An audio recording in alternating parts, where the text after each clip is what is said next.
Mitakapi.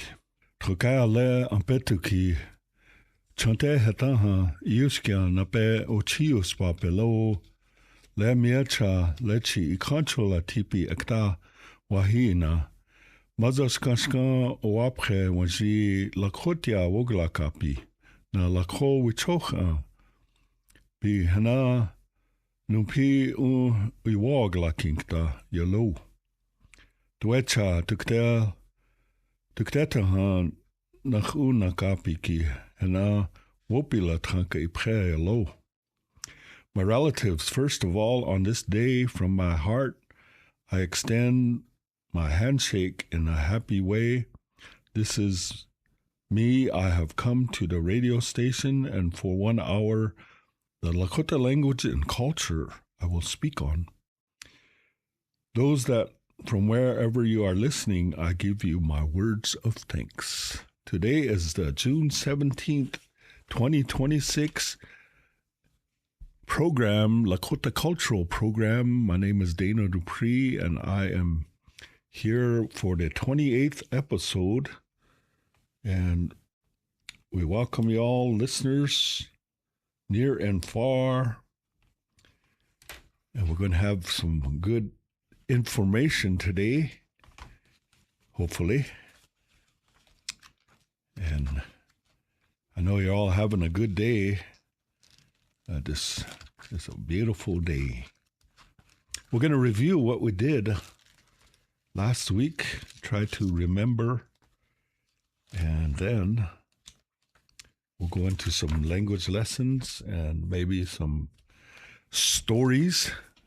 Last week we reviewed Lesson 9 from the publication Hechitu Yalo, The Way It Is, from the Oglala Lakota College, published January 1989. So that was the exercise, language exercise, and then we also did the story, 2 stories, Iktomi and the raccoon skins, and the toad and the boy, I believe, were the 2 stories. And then we did PSAs for the Pejishla Wokiksuya, the memorial for the greasy grass, which is coming up on June 25th, I believe. So it's coming up pretty close. There's a lot of activity being planned for that day.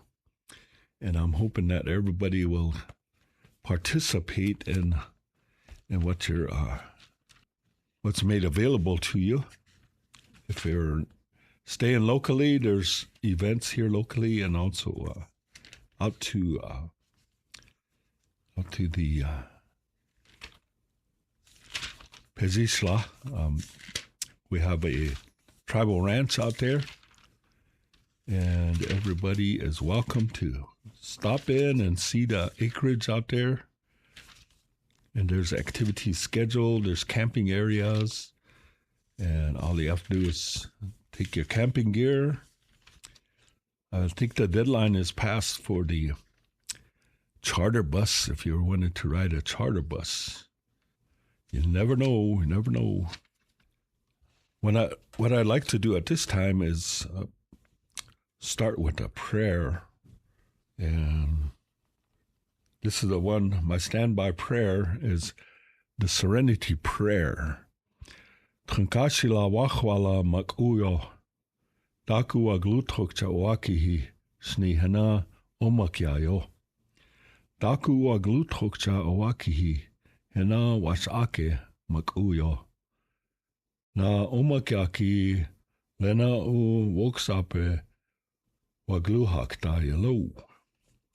God grant me the serenity to accept the things I cannot change, the courage to change the things that I can, and the wisdom to know the difference. Amen. And the key phrase is Hektakyakupo, come on back. Akekupo, come back again. And that's a serenity prayer. There's other prayers, and we just use this as part of our programming. Today we want to start with the concept of Lakota language is, again, we're talking about Lakota language, Lakota culture, and some aspects of mental health. And so those are things that that we are going to focus on. I'm not sure if you know some of these, but I'll list them. They call them psychological defenses, and this is a mental health aspect of it. Many years ago, when I was working in an area of counseling, training counselors, never was a counselor, but I went to a training and they issued a book by Dr. James Childs, and it's called Psychological Defenses. And it's a really good program, a good book. And it identified 10 areas, 10 words that, say if you're having a problem, you have an obstacle in front of you, or you have tough decisions to make, you don't want to go to school, don't want to go to work, rather go ride a horse or something. So there's a situation that presents itself, and it's probably a difficult situation, maybe not so difficult after you realize. What you do is you go through these 10 processes before you take the first action. And the first one is avoidance. So if you see the problem ahead of you, you avoid it. You make the effort to go way around it. You might go donut miles extra just to go around, just to avoid that person or that issue. Could be a place, could be a thing, could be a person. And so you avoid it, and that becomes a way of daily routine if you don't address it. The easiest way and the hardest way is probably, and the most honest way is to go to it and confront it. And maybe it's not as bad as you thought it was, but to avoid it, you're making more work for yourself. And then the second one is called denial. Denial is where you act like it doesn't exist, that you don't have no connection to it. It doesn't have no effect on you. And someone might ask you about it, and you'll just say, no, I don't know anything about it. I never heard about it. You probably heard that term lately. So it's a denial. And then the third part is called repression. You get feelings emotionally, you get attached to it somehow, affected by it. And so you repress your feelings, your emotions. So if that situation is right there or that person's right there, and maybe you make contact with them briefly, but you just hold all your emotions. They might ask you, how you doing? How's your day? Or they might ask you questions, and you just basically respond minimally, but you're repressing a lot of your emotions attached to this. And the fourth one is called regression. Regression is something that you use a long time ago when you were a child.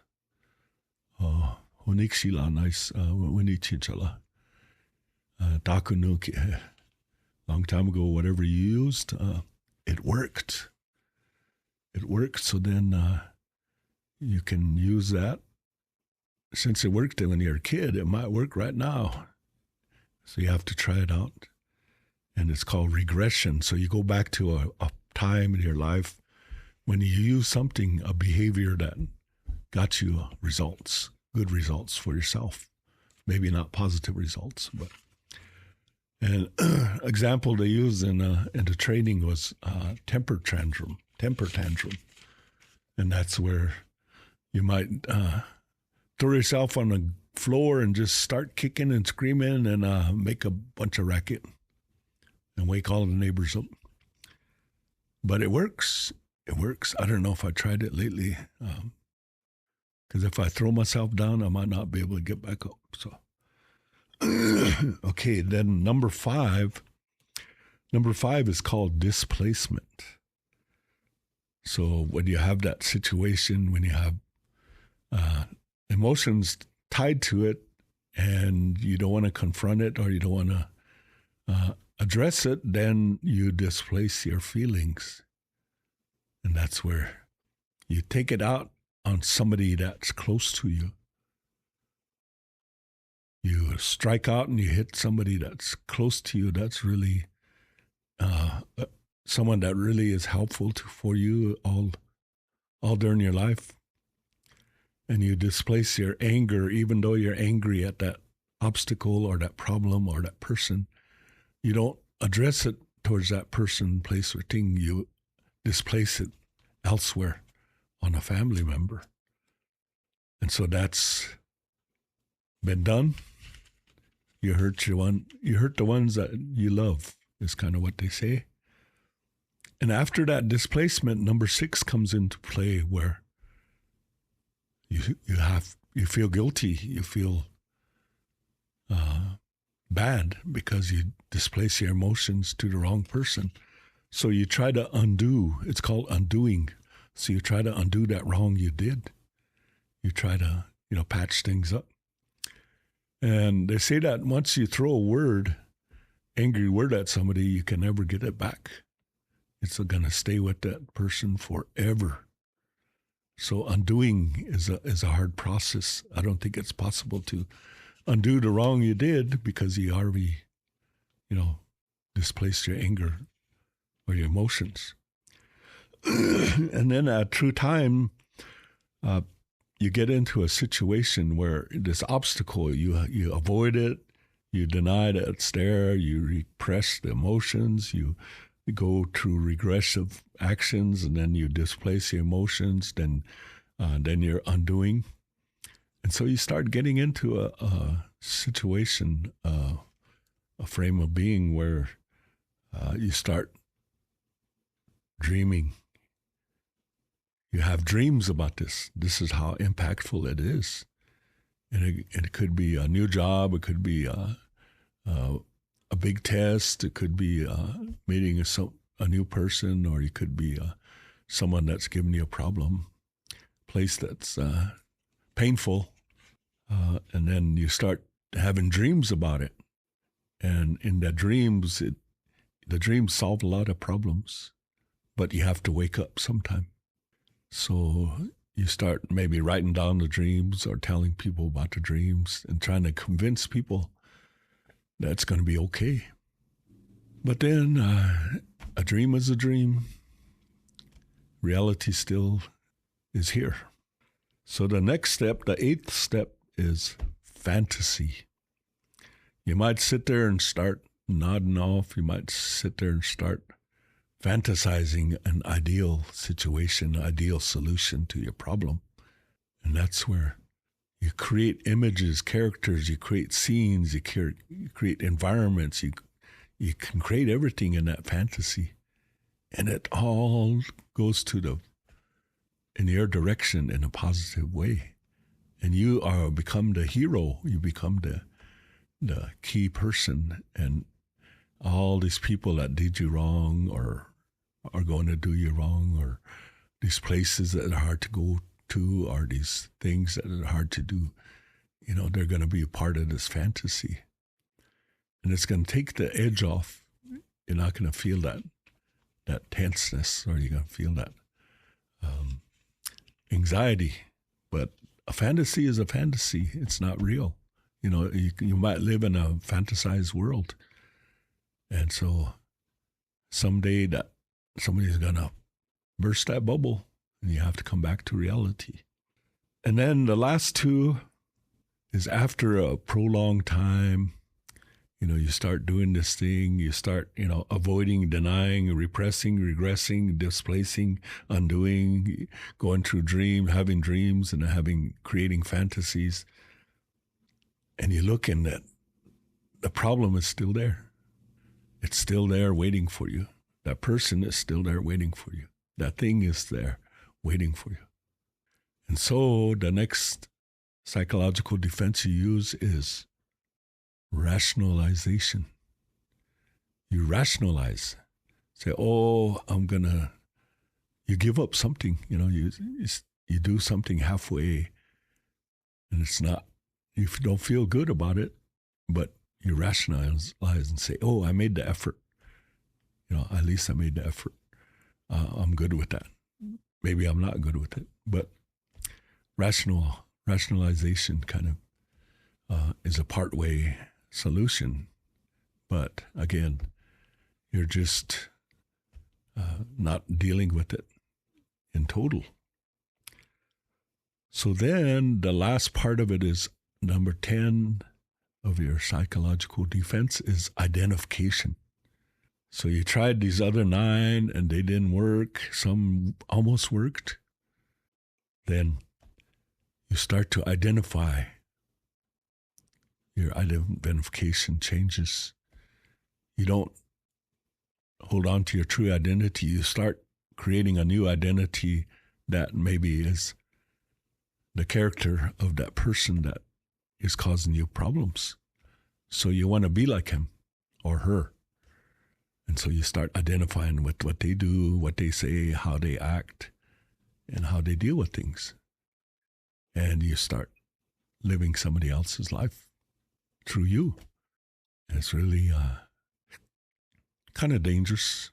But again, you lose focus on your own personal goal in life.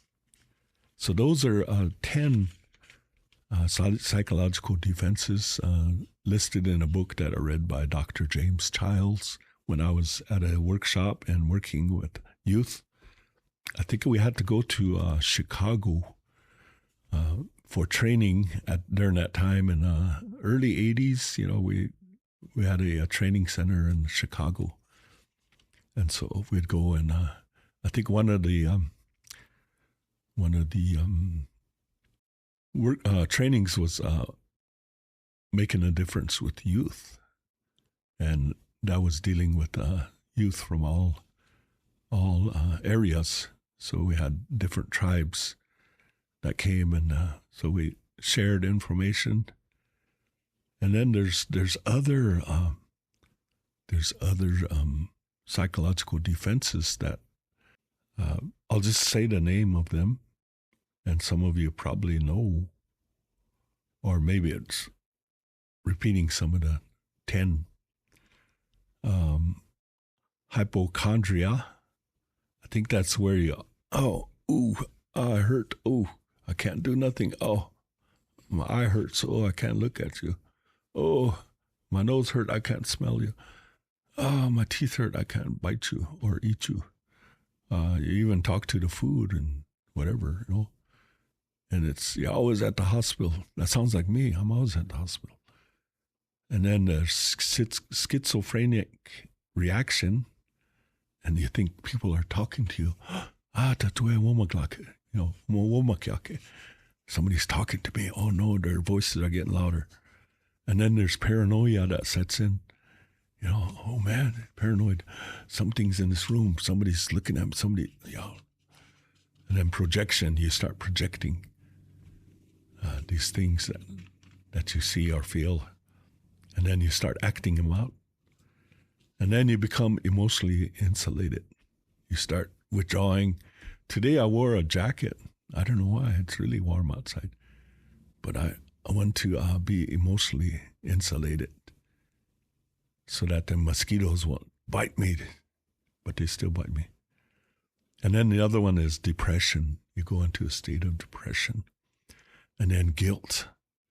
You feel guilty when you don't even know why you're feeling guilty. Then you feel inferiority. You feel that you're less than somebody or everybody. And you live that way, or you think that way. And then the last one is anxiety. So a lot of stuff goes on in your head, in your life. And so before you take an action today, you probably go through all these things. You kind of lay there in bed or sit there and you say, what am I going to do today? Oh man, I got to do this. I got to do that. But you go through this list. I can't go over there because so-and-so is going to beat me up. I can't go over there because I owe that person some money. I can't go, yeah, that one, I might go see that person, but they're from that family, you know. And so pretty soon your choices become smaller and smaller, and pretty soon you just sit at home. Say, okay, maybe tomorrow I'll do something. But that's just an example. I'm just thinking about myself. And that's why I try to sleep in, which sometimes I can, sometimes I can't. But I just want to share that with you because that's part of our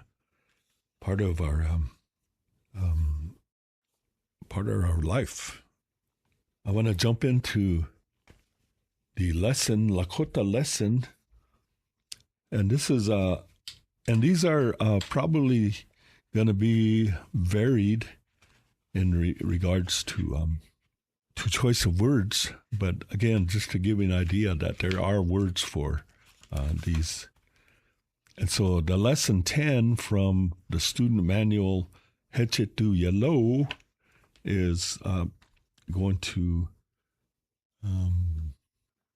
be the focus right now. Lesson 10 is month and seasons. The traditional Lakota people use the sun, moon, and changes in surroundings as the contemporary Lakota people and non-Indians use the calendar. And the first part is vocabulary. The first word is we.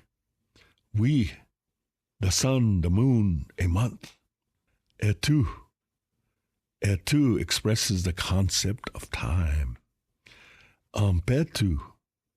Ampetu, day or daytime. Ampo. Ampo, before sunrise. Ampa. Ampa, sunshine. Chtayatu. Chtayatu, fading time and evening. From sunrise to sunset is divided into Wichoka Yashni. Wichoka Yashni. Before noon. Before noon. Ampe Choka Ya. Ampe Choka Ya. Midday or noon. Wichoka Ya. Yasampcha. Wichoka Yasampcha. Yasampcha. Isampcha. Afternoon.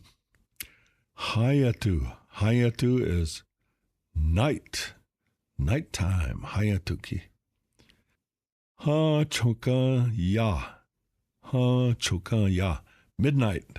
When the first stars seen in the east are in the middle of the sky. Hawi. Hawi is the moon. Okay, it says there are 12 to 13 moons and 4 seasons. The 4 seasons are Wietu, Wietu, or Witu, Witu. Sometimes spring, Bloketu, Bloketu, male time, potato time, summer, Ptayetu, Ptayetu, changeable time, autumn, Waniatu, Waniatu, snow existing time, winter.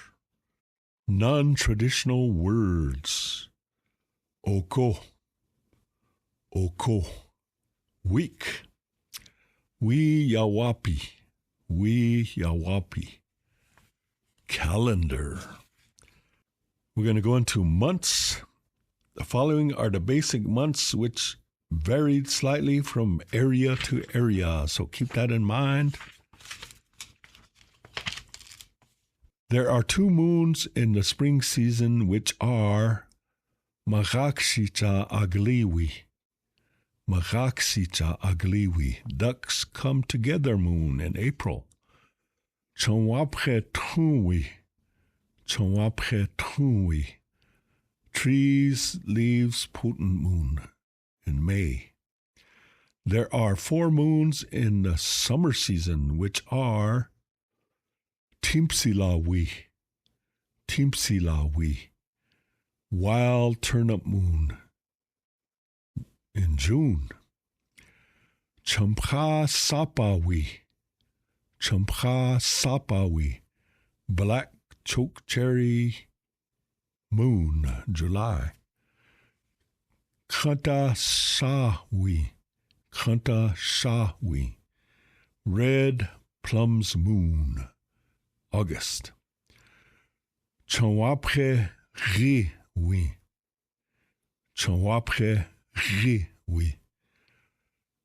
tree leaves turn yellow moon, September.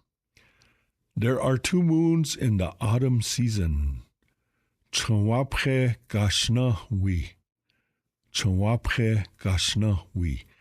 tree leaves shaken off moon, October. Waniatu we, snow exists time moon, November. There are either 4 or 5 moons in the winter season, which are Wani Chokanwi. Snow exists middle moon, December. Techiwi, hardship moon, January. Wichatawi, raccoon moon, dead moon, February. Ishtawichayazawi, eyes sore moon, March. Tayashni we, discernible not moon, sometimes appears and sometimes didn't. And no one could tell for certain till the season showed that it had appeared. So that's the 13th moon, and it's Tayashni we. Many believe that the year began with the first moon of the first season, which ordinarily was when the ducks returned. But if there was an indiscernible moon, then this is when the year began. The winter season completed the year. Therefore, a winter meant a complete year. Okay? Now we're going to go into a series of exercises. I believe there's 16 of them. And so we're going to go forward. We yawapiki imahel oko dopa ye. We yawapiki imahel oko dopa yellow. There are 4 weeks in a month. Oko ki imahel ampetu shakoi ye. Oko ki imahel ampetu shakoi yellow. There are 7 days in a week. Number 3, we oapiki imahel ampetu tona he. We oapiki imahel ampetu tona ho. It's a question. How many days are there in a month? And this is the answer. We oapiki imahel huch ampetu wikchemna yamni na huch wikchemna numpa sam shaglocha ye. We oapiki imahel huch ampeti wikchemna yamni na huch wikchemna numpa sam shaglocha yellow. Some of the months have 30 days and 31 days, and one has 28 days. So I think they omitted the wikchemna yamni sam washi, which would be the 31 day, the 31st day. Okay. Number 4, waniatiki imahel ampetu wikchemna yamni sam washi ye. Waniatu wiki imahel ampetu wikchemna yamani sam waji yellow. There are 31 days in December. Number 5, chawapche riwi ki imahel ampetu tonahe. Chawapche riwi ki imahel ampetu tonaho. How many days are in September? And the answer, Chawapche riwi ki imahel ampetu wikchemna yamani ye. Chawapche riwi ki imahel ampete wikchemna yamani yellow. There are 30 days in the month of September. Number 6, le omakha ki doha wayawa ki wayawa yinkta he. Le omakha ki doha wayawa yinkta ho. This year, what month will he or she go to school? And the answer to that is le omakha ki khante shawi imahel wayawa yinkta ye. Le omakha ki khanta shawi imahel wayawa yinkta yellow. This year, he or she will go to school in August. Okay. Number 7, dohaya wayawa ukta he. Dohaya wayawa ukta ho. How long will he or she be in school? We napchunka wayawa ukta yellow. We napchunka wayawa ukta ye. He or she will be in school for 9 months. Le omakha ki toha wayawa iglusta kta he. Le omakha ki toha wayawa iglusta kta ho. When will he or she finish school this year? And the answer to that is le omakha ki chonwapche we heha wayawa iglusta kta ye. Le omakha ki chonwapche we heha wayawa iglusta kta yellow. This year he or she will finish school in May. Number 9, fictitious name. They're using the word Ben. Ben taku we ki glikta he. Ben taku we ki glikta ho. What month will Ben arrive home? And the answer is Ben chonwapche kashna we ki glikta ye.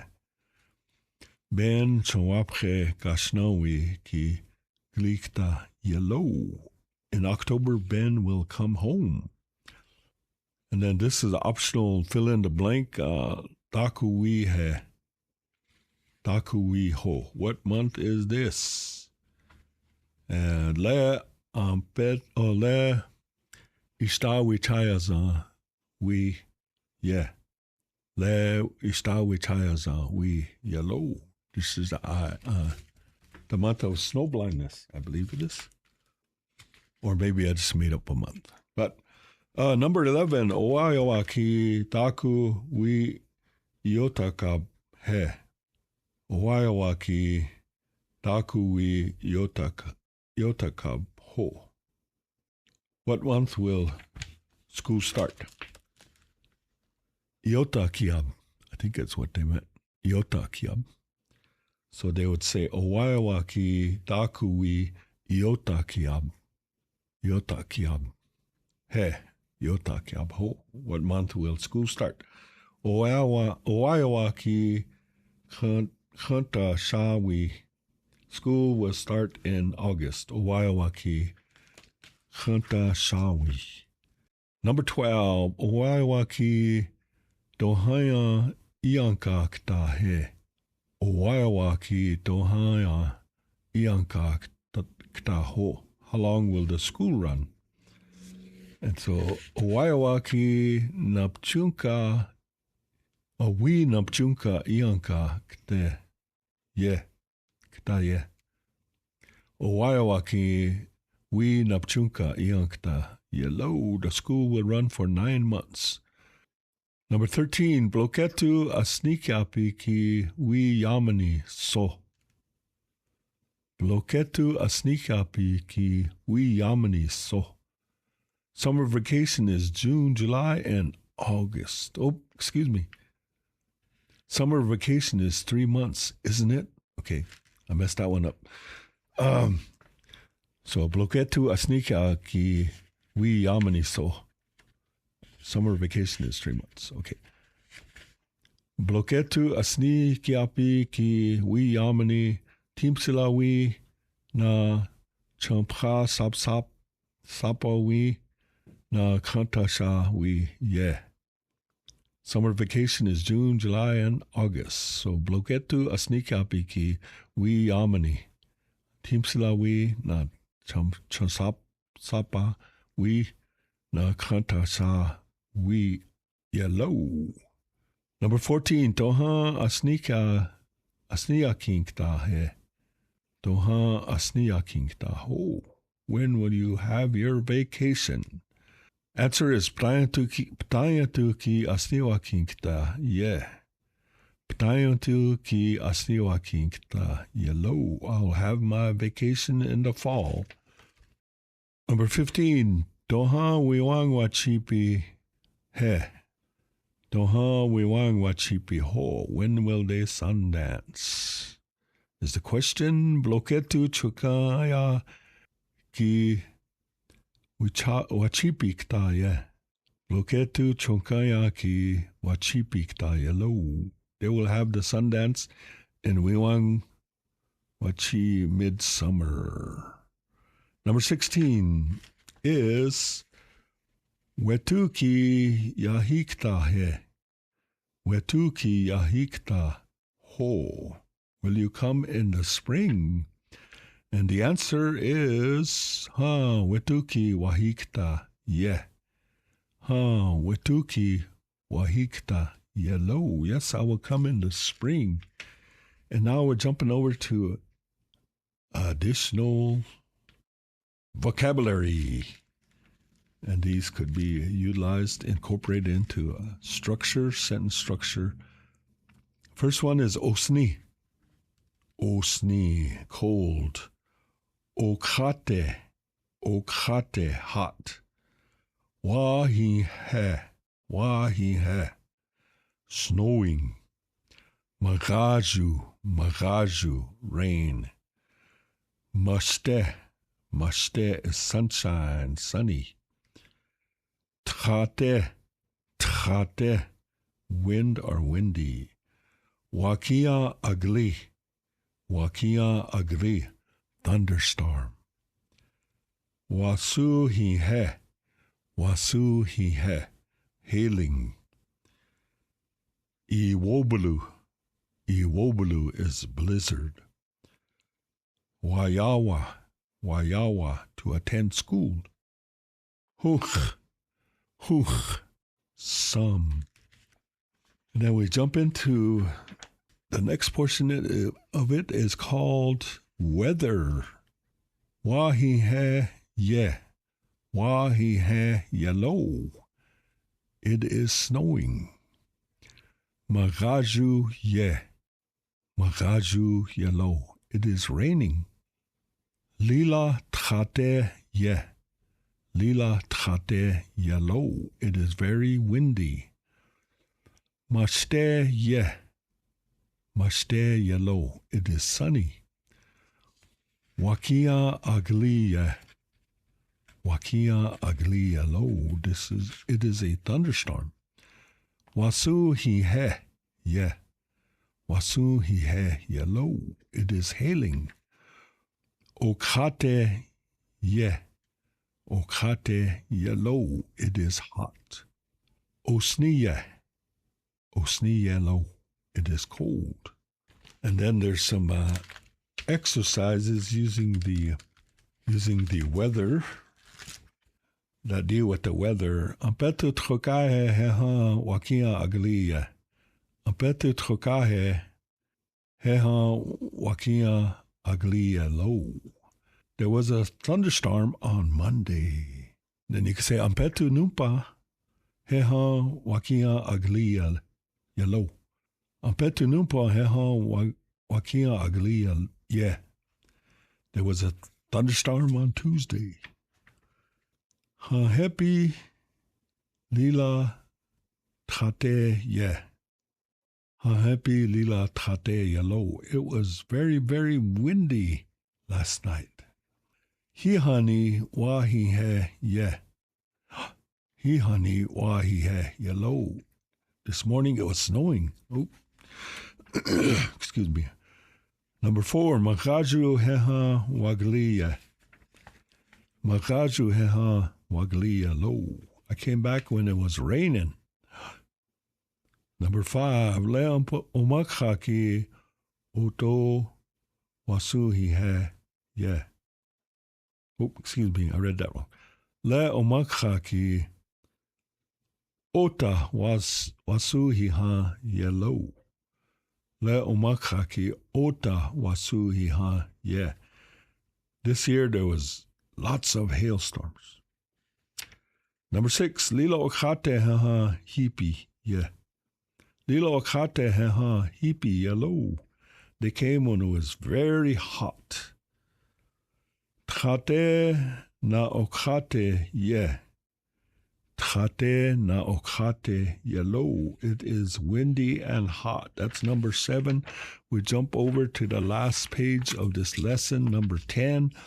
With this exercise, you may go back and fill in the blanks using the given vocabulary. So that means probably refers to the previous part of this. So number 8, continuation. Leha ampetu tokcha he. Le ampetu ki dokecha. Dokecha. Ho. What kind of day is it? Ampetu mashte. Yeah.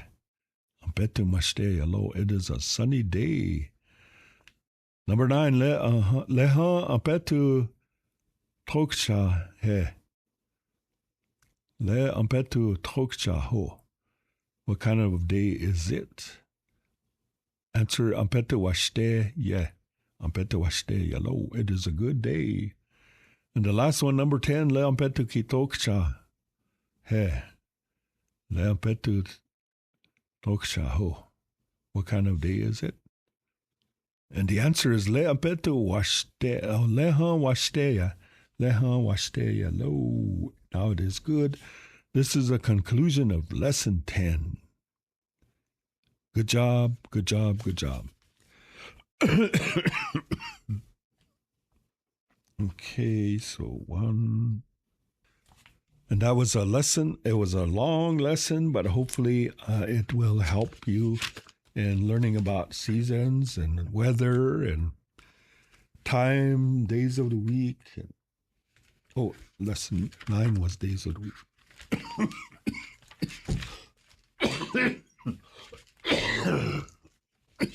Months and seasons.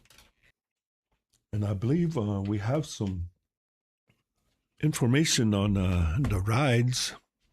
I recently returned from the rides. There's 2 rides that joined together. They left here from Wamblipaha, and they're on their way to Pejisla, to Greasy Grass. I believe they'll be there on the 23rd. And they average about 20 miles a day to sometimes the long days are a little more. And there's about an average of 30-some riders. And as they progress westward, they'll probably be joined up by more riders. But yesterday there was 34 that I counted.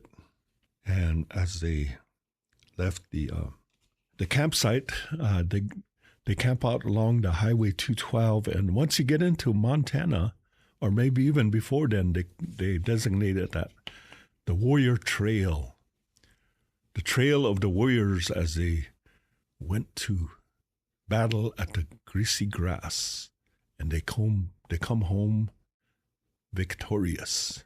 So in recognition and honor of those warriors that went to Pejisla and came home victorious, they named that highway Warriors Trail. So if you happen to go on Highway 212 west of Balfouche into Wyoming, little part of Wyoming, then into Montana, you'll see them signs. It says Warriors Trail. And I believe those are really dedicated riders. And I'm amazed at some of the riders, the ones that just started riding, and now they're getting better each time, each mile as they progress westward to their destination. The youngsters, they're taking the lead. And a lot of times it's hot, it's windy, sometimes it's cold, especially at nighttime. You have to sleep on the hard ground, cactus everywhere. But they seem to be enjoying themselves. I know I am. I follow along in a trailer. I have some panels and water and horse spray and horse food and a little bit of this, a little bit of that. I follow along, make sure horses, if they need water, we got some water available. And then there's people that have horse trailers. So if a horse gets tired, or if a rider gets tired, they want to trailer their horse. The trailers are right there. And they get them down the road to the camp or to the halfway point. There's a halfway point where they take lunch. And sometimes they don't have lunch, like yesterday, because Muskoka is hard to come by sometimes. But they have a big meal at the end. There's cooks, people that are preparing meals. And there's I think there's 4 groups. There's some that came from Santee, Nebraska, came all the way up to Fort Thompson, and then they went up to Pierre area and came up to Greengrass. And then from there, they went westward and they joined up with the other 2 groups that left from Eagle Butte. And then there's another smaller group from Nevada, all the way from Nevada. That's pretty impressive. And there's different ones that are coming to help, support group. And they're really, they took the time out of their life to come and help the young people, to help with the jobs. It's not a job, it's an adventure, they call it. And so everybody has their little piece. Everybody shares. And we had a host last night that opened up his ranch and his corrals and his pasture and water, access to the, to water to get, fill up our water tanks. And he was really, I guess he extended our invitation from last year. And so we really appreciate that. Every step of the way. I think we're at Hammond now. We were at Hammond, now we're going towards Broadus. And then we'll go into, eventually get into Ashland in a couple of days. And then I think there's a large group of riders that are going to join at Ashland. And normally people start at Ashland and they ride over the mountain and into Lame Deer and then over to Busby. And then from Busby, I think it's 36 miles. So it's a long stretch. That last leg into Crow Agency. And they usually get there on the 23rd or 24th. And then the 25th is when they gather in Crow Agency at the battlefield. And if you haven't seen it, you got to see it. There's a charge. They charge the hill. And all these warriors, they charge the hill. And it looks really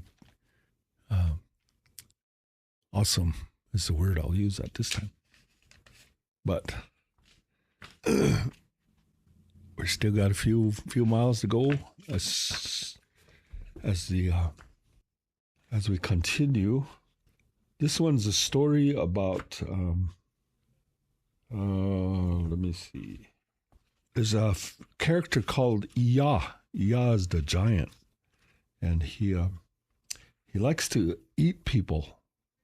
He likes to, he's hungry and he's a big giant, so he has to have a lot of food.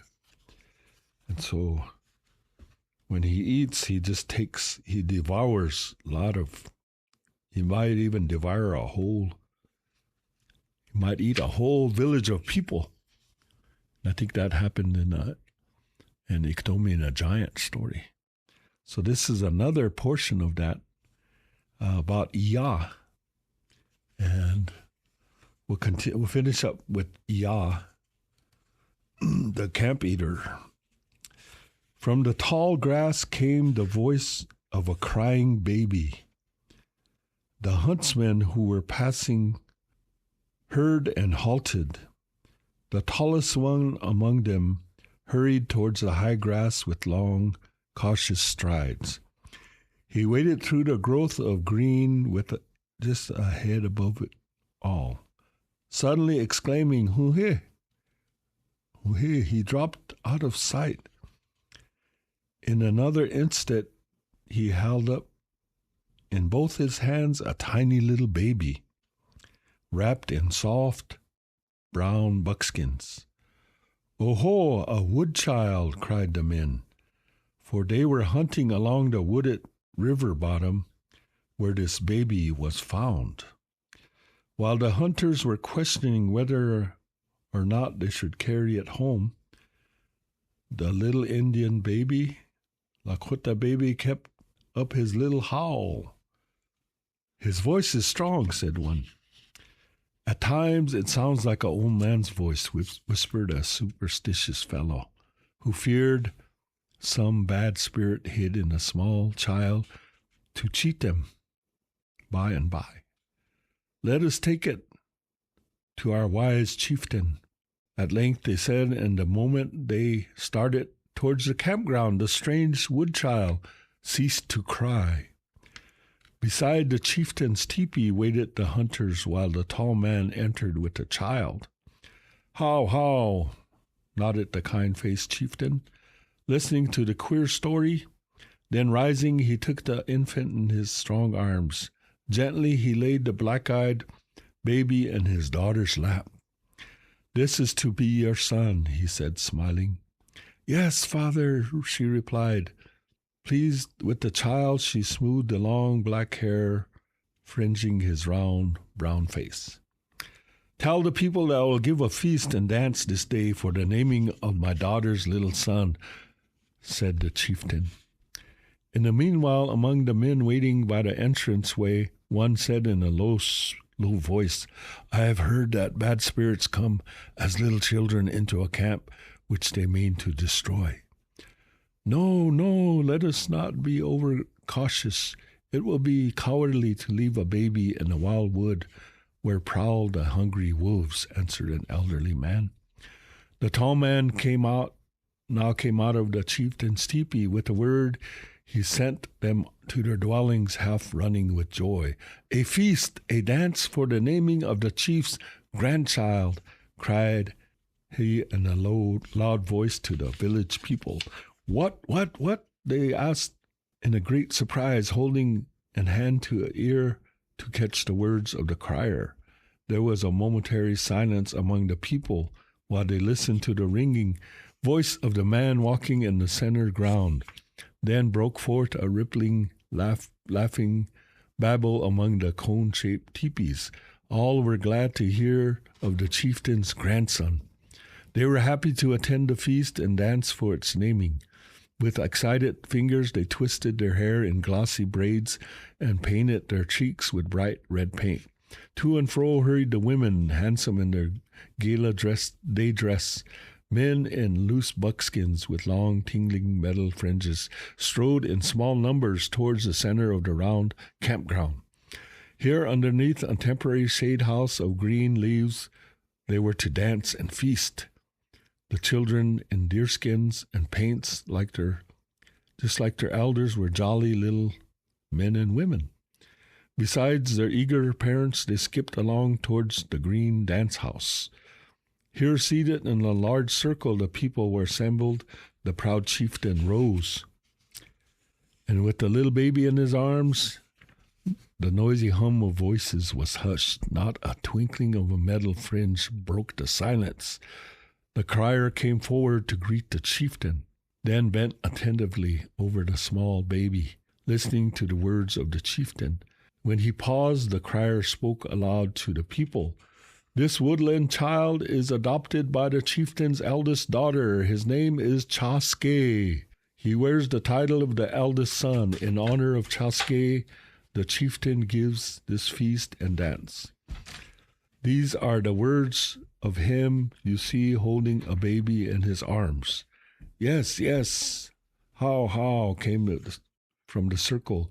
At once the drummers beat softly and slowly their drum, while the chosen singers hummed together to find the common pitch. The beat of the drum grew louder and faster. The singers burst forth in a lively tune. Then the drum beat subsided and faintly marked the rhythm of the singing.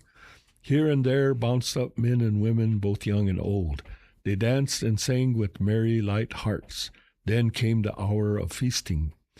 Late into the night, the air of the campground was alive with laughing voices of women and the singing in unison of young men with their fathers.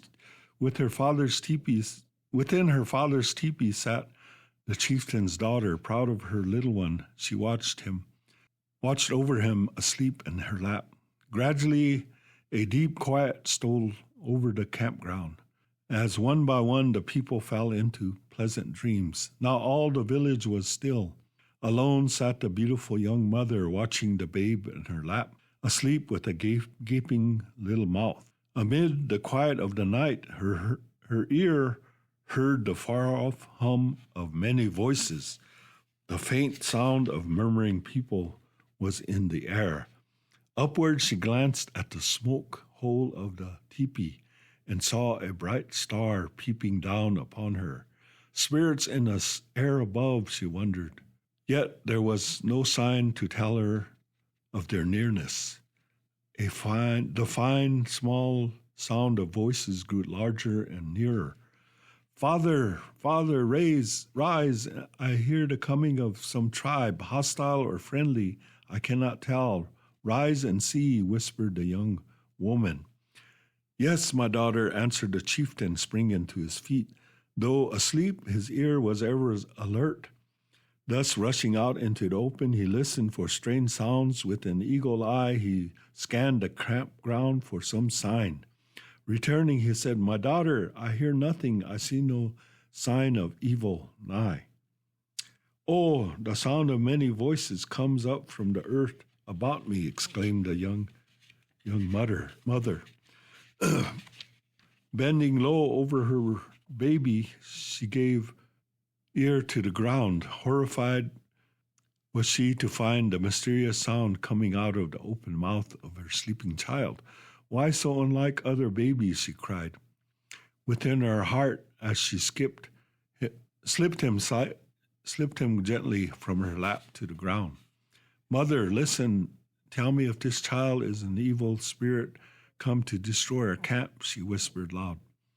Placing an ear close to the open baby mouth, the chieftain and his wife each in turn heard the voices of a great camp, the singing of men and women, and the beating of a drum, the rattling of deer hoofs strung like bells on a string.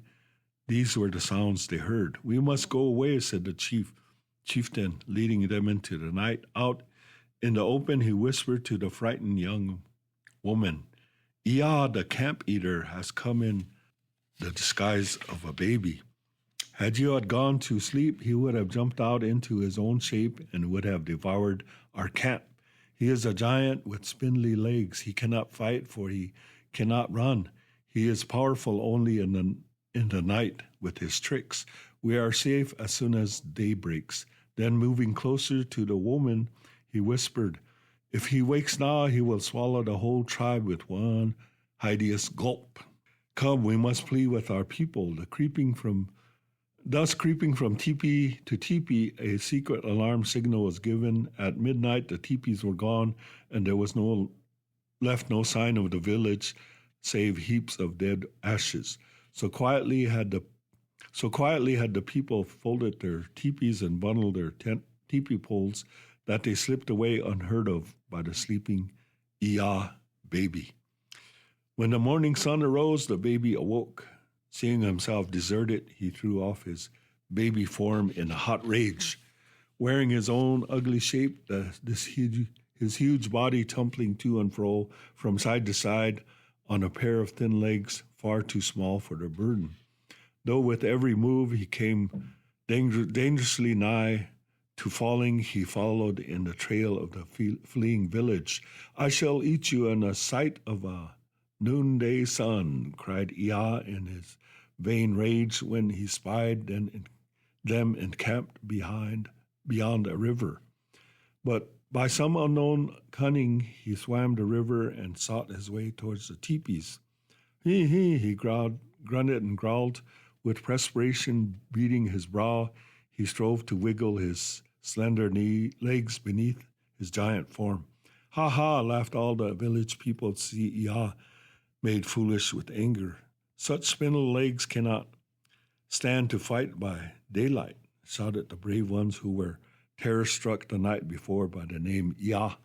Warriors with long knives rushed forward and slew the camp-eater. Lo, there rose out of the giant a whole Indian tribe, their campground, their teepees in a large circle, and the people laughing and dancing, and we are free to be. We are glad to be free, said these strange people. Thus Ea was killed, and no more are the campgrounds in danger of being swallowed up in a single nighttime. O hetsetulo mitaka pi wana miglustanchag wana tiatawaganina asniwa kinkdelo ash trokata keletu keletu wa una wogla kinktacha. Ampete washte hapo o hao.